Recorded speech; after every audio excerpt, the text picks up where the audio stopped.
For the last 3 years, I've been thinking about failure, which sounds like a pretty depressing way to spend 3 years. It hasn't been. Failure is everywhere, and it's fascinating. Most importantly, understanding failure is the key to understanding success.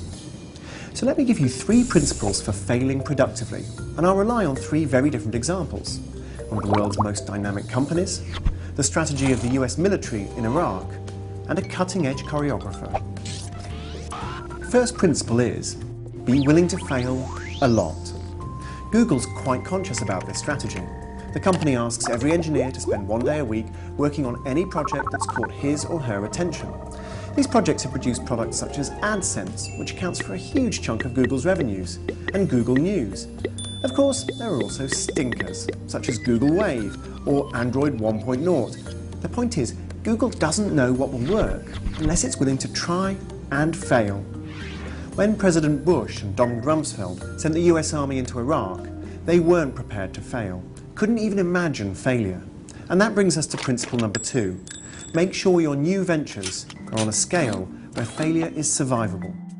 The American Army went into Iraq with their leaders convinced they'd got the right strategy first time. Internal dissent was suppressed, constructive critics were ignored and sidelined. Anyone who tried a different approach was slapped down.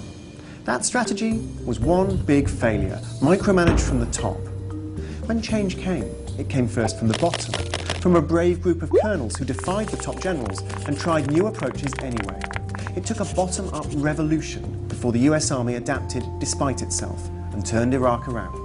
If principle 1 is be willing to fail a lot, and principle 2 is fail on a survivable scale, one of America's top choreographers, Twyla Tharp, knows all about that.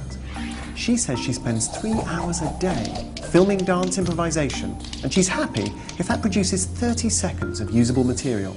And this process is emblematic of her approach to our final example.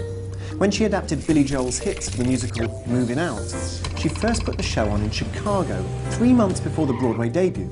It gave her time to recover if it was a failure, which it was. Reviewers panned the show. And that brings us to principle number 3. Make sure you have what it takes to spot a failure and fix it early. It would have been easy for Twyla Tharp, as a celebrated, established choreographer, to insist the reviewers were wrong and stubbornly take the same show to Broadway. She didn't. She swallowed her pride, cut characters, changed the staging, nursed her team's bruised egos, and opened on Broadway to stunning reviews and Tony Awards. Of course, we're all offered platitudes about try again or learn from your mistakes. This simply isn't human nature. We're frightened of failure and ashamed to admit it when we do fail. That's a big mistake. We should risk failure and face up to it when it happens, because only then can we adapt